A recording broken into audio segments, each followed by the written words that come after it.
Welcome to my channel. If you are into stories about faith, love, and the common human condition, subscribe and turn on that notification bell. There was a place Adrianna visited often, not with her feet, but with her mind. A place built from longing, built from loneliness, built from the silent corners of her heart that nobody else could see. Tonight, she was there again.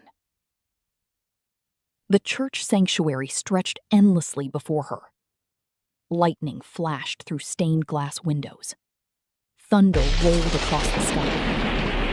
And standing at the far end of the room was him. The man she could never quite escape. The one who appeared in dreams. The one who knew her fears.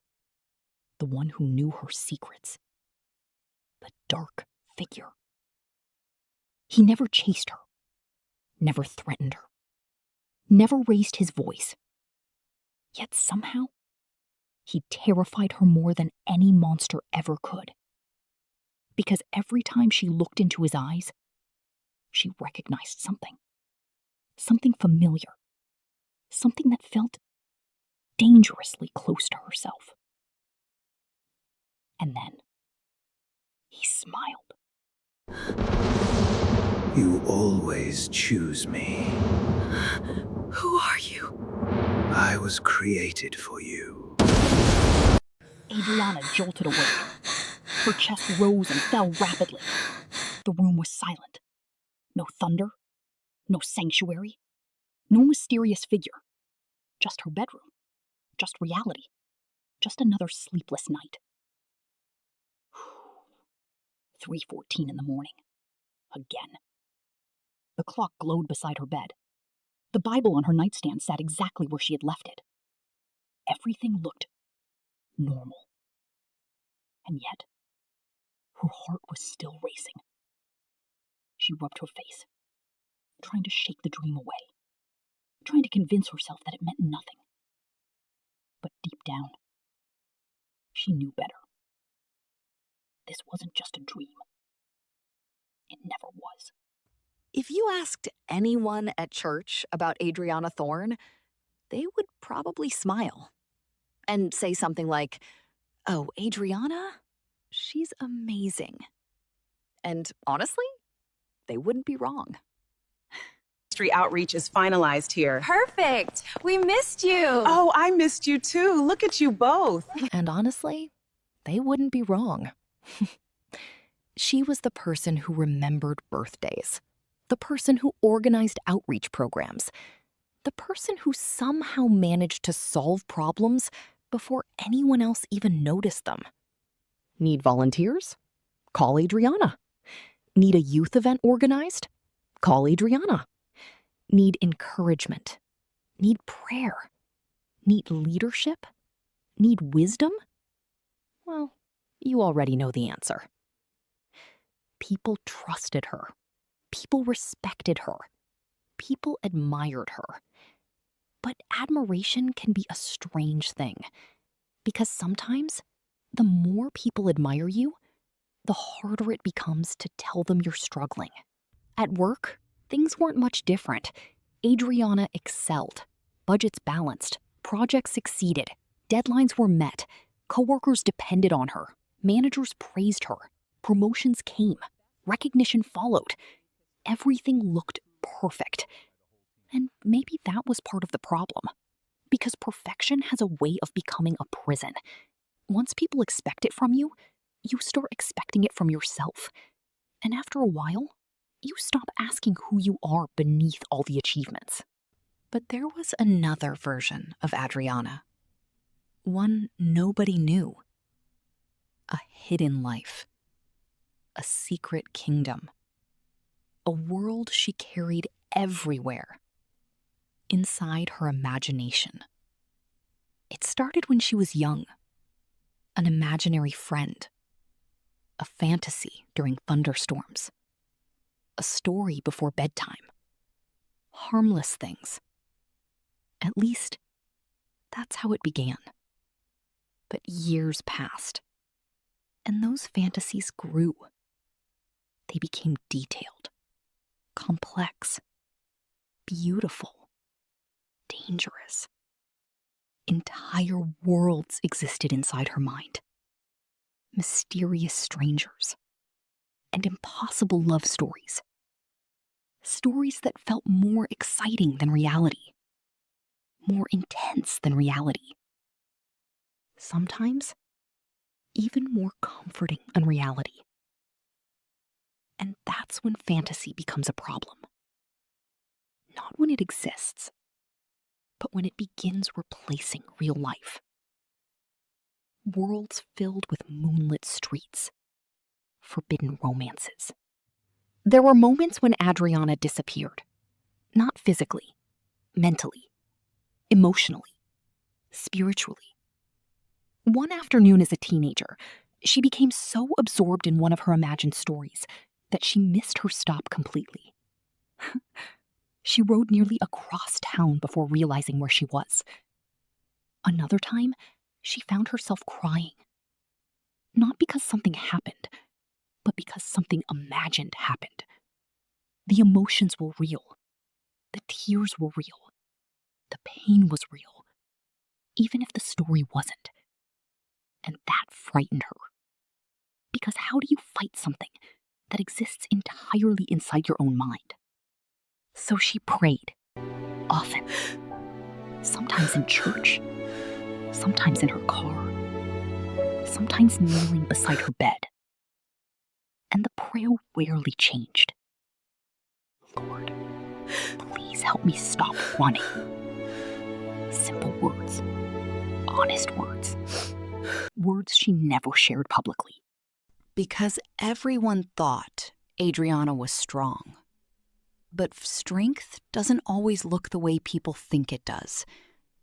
Sometimes strength is admitting you're tired. Sometimes strength is admitting you're scared. A few weeks later, the church hosted a leadership gathering. Ministry leaders from across the city arrived. Pastors, volunteers, youth directors, community leaders. The event buzzed with energy. And naturally, Adrianna arrived first. Of course she did. She arranged tables, straightened chairs, organized name tags, checked schedules, then checked them again. Everything needed to be perfect. Everything needed to be ready. Because if Adrianna could control the details, she didn't have to think about everything else. Then, the doors opened, and Shawn Walker walked in. At first glance, there was nothing extraordinary about him. No dramatic entrance, no spotlight, no grand announcement. Just a man carrying a notebook, a calm smile, and a quiet confidence. But some people carry peace the way others carry power.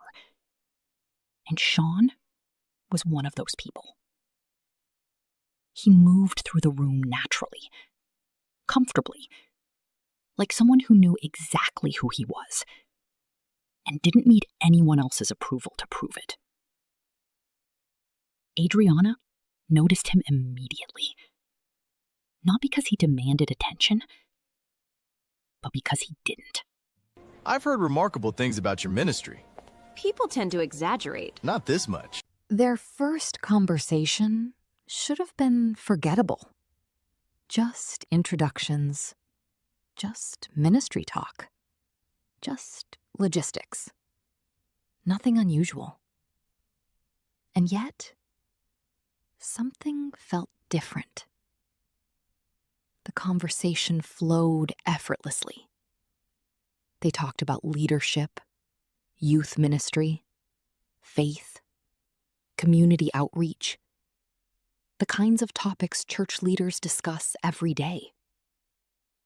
But underneath those words, something else was happening. Something neither of them fully understood. Shawn listened differently. Not politely, not professionally, genuinely. When Adrianna spoke, he paid attention. Real attention. The kind that's becoming rare. The kind that makes people feel seen.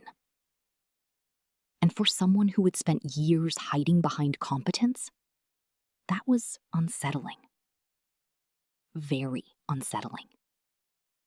Because sometimes the people who frighten us most aren't the ones who judge us. They're the ones who truly see us. And as Adrianna walked away from that first conversation, she couldn't explain the strange feeling growing inside her. It wasn't attraction. Not exactly. It wasn't fear. Not entirely. It was something else. Something deeper. Something familiar. And somewhere, far beyond what she could see, the shadows were already beginning to move. The conference ended. Volunteers packed away supplies. Conversations faded. The room slowly emptied. But Adrianna stayed behind. She always stayed behind. There was comfort in cleanup. Comfort in tasks. Comfort in being useful. Because usefulness kept difficult questions at a distance. Shawn remained too. A stack of books rested in his arms. The afternoon sunlight stretched across the floor like liquid gold. For a moment, neither of them spoke. Then Shawn broke the silence. Soft, thoughtful voice. "Can I ask you something?" Simple words. Harmless words. The kind people ask every day. And yet, what came next made Adrianna's stomach tighten. Do you ever feel like you're living two different lives? The question landed harder than it should have. Because it wasn't just a question. It felt like someone reaching into a locked room she had spent years protecting. A room nobody was supposed to know existed. How could he see that? The next morning began like every other. Coffee, emails, schedules, meetings. Normal. Predictable. Safe. Until she found the paper. Folded neatly on her desk. Waiting. As though someone had left it intentionally. At first, she assumed it was a ministry note, a volunteer request, a reminder. But when she opened it, the color drained from her face. The handwriting was unfamiliar, yet the words were not. Because the page described something impossible. A fantasy. One of her fantasies. Private, detailed, specific. The kind of thing she had never told anyone. Not her friends, not her parents, not even her therapist. And yet, someone knew. Every sentence felt like an invasion. Every line felt like evidence. Evidence that her secret world was no longer secret. She checked the office, the hallway, the security logs. Nothing. No answers. No explanation. Only questions. A few days later, Shawn found her sitting alone in the courtyard. Or perhaps he wasn't looking for her. Perhaps he simply happened to be there. Either way, the timing felt suspiciously perfect. Adrianna tried to act normal. She smiled, she nodded, she answered questions. But Shawn noticed. Of course he noticed. Some people can hear pain hiding beneath ordinary words, and Shawn was one of those people. Without pressing, without interrogating, he handed her a book about identity, healing, learning to live honestly. the kind of book most people buy and never finish. But when Adrianna accepted it, their fingers touched for the briefest moment. And something strange happened. Not fireworks, not romance, not destiny. Just stillness. A feeling she rarely experienced. As if her constantly racing mind had paused. Only for a second, but long enough to notice. That night, the second page appeared. This time, inside her Bible. Not on her desk, not somewhere public. Inside her Bible. The one she carried everywhere. The one nobody touched. The one that rarely left her sight. Her hands trembled as she unfolded it. And once again, the handwriting described another fantasy. More detailed, more intimate, more personal. Almost like a confession. Only she hadn't written it. Or at least, she didn't think she had. And that possibility frightened her even more. Because if nobody else was writing these pages, then who was? That night, the dreams returned. But this time, they were different. Sharper. More vivid. More real. Adrianna wandered through another moonlit city. Fog rolled across the streets. The world was silent. Until she saw him. The dark figure. Waiting. Watching. Approaching. Slowly. Deliberately. Like someone who already knew the ending. And as he stepped closer, Adrianna noticed something she had never seen before. Something impossible. Something deeply unsettling. He looked familiar. Not entirely, not completely, but enough. Certain features, certain expressions, certain mannerisms reminded her of Shawn. No, that couldn't be right. Could it? The dark figure smiled, and somehow the smile felt sad. From that point forward, everything changed. Because now Adrianna couldn't look at Shawn without remembering the dream. And she couldn't think about the dream without thinking about Shawn. So she did what she always did when something felt dangerous. She avoided it. Emails became shorter, conversations became briefer, schedules became fuller, excuses multiplied, meetings suddenly appeared, tasks became urgent, responsibilities expanded. Anything to maintain distance, anything to avoid vulnerability, anything to avoid asking questions she wasn't ready to hear answered. But avoidance has a weakness. The more energy we spend avoiding something, the more power it gains over us. Then came the treehouse. One word, one harmless word, and yet it changed everything. The conversation had been casual.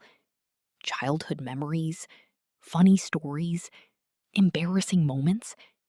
The sort of conversation people have when they're slowly becoming friends.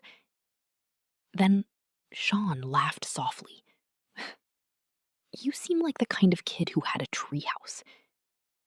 Adrianna froze. Immediately. Because she did. A treehouse hidden behind her childhood home. A place nobody knew about.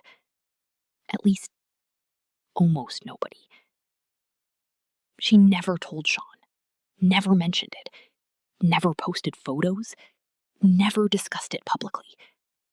And yet, he knew. or guessed or remembered. And suddenly, the mystery deepened. By now, the anxiety had become impossible to ignore. So Adrianna brought everything to therapy. The journal pages, the dreams, the strange coincidences, the unsettling familiarity. Everything.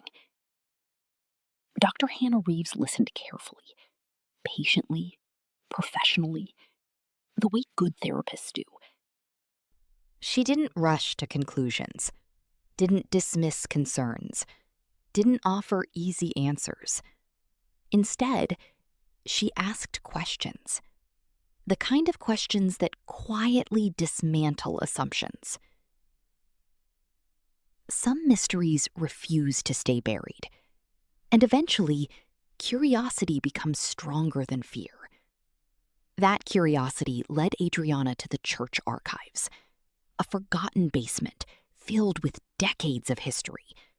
Dusty boxes, old photographs, faded records, the past sleeping quietly beneath the sanctuary. She searched through shelves, yearbooks, ministry files, camp records, anything connected to childhood, anything connected to Shawn, anything connected to memories she couldn't quite reach. Then she found the album, old, weathered, forgotten, waiting. The moment she opened it, everything changed. Because there, staring back at her, was proof. Proof that Shawn wasn't a stranger. Proof that their story had started long before that leadership conference. Proof that something had been forgotten, or hidden, or buried. A photograph. Summer camp. 2 smiling children, standing side by side. Best friends. Her and Shawn. The room seemed to tilt. Best friends? The air felt heavier. Questions multiplied. If Shawn had been her childhood best friend, why couldn't she remember him? Why did he remember her? What happened at that camp? And perhaps most frightening of all, what else had she forgotten? Because sometimes the memories we bury don't disappear. They wait, patiently, quietly, in the shadows, until we're finally ready to face them. Some discoveries answer questions. Others create entirely new ones. The photograph should have brought clarity. Instead, it shattered everything Adrianna thought she knew. She turned it over, and there, written in faded ink, were 3 simple words. Best friends. Summer camp. Best friends. Not classmates. Not acquaintances. Not children who happened to meet once. Best friends. The words echoed in her mind. Again. And again. And again. How do you forget a best friend? How do you lose an entire chapter of your life? And perhaps most importantly, why? What happened that was so painful, her mind buried it completely? When memories refuse to return, sometimes the past must be borrowed from someone who remembers. That someone was Elder Benjamin Carter, a man who had known Adrianna since childhood, a man who had watched her grow, a man who suddenly seemed uncomfortable, very uncomfortable, the moment Shawn's name was mentioned. Adrianna noticed immediately. His hesitation, his lowered eyes, the way his fingers tightened around the edge of the pew. People often reveal the truth before they speak it. Their bodies know before their words do. And Elder Benjamin's body was screaming that something was wrong. Then, finally, he spoke. There was an accident. Just 4 words. But those 4 words opened a door. A door sealed shut for 20 years. Memories rarely return all at once. They arrive in fragments, broken pieces, scattered images, incomplete sounds. Adrianna began seeing flashes. A summer camp, laughter, sunlight dancing across a lake, children running through fields, and Shawn. Always Shawn. The two of them were inseparable, partners in every game, participants in every adventure. The kind of friendship only children seem capable of creating. Pure, simple, effortless. Then the memory shifted. The sunlight disappeared. Clouds gathered. Rain fell. And suddenly, something was wrong. Very wrong. A bus. A storm. Screaming. Glass shattering. Metal twisting. And then, darkness. The rooftop overlooked the city. The sunset painted everything gold. It should have felt peaceful. Instead, it felt like standing on the edge of a revelation. Hi there. Thank you for staying with the story to the end. And remember to subscribe and turn on that notification bell so you never miss a story.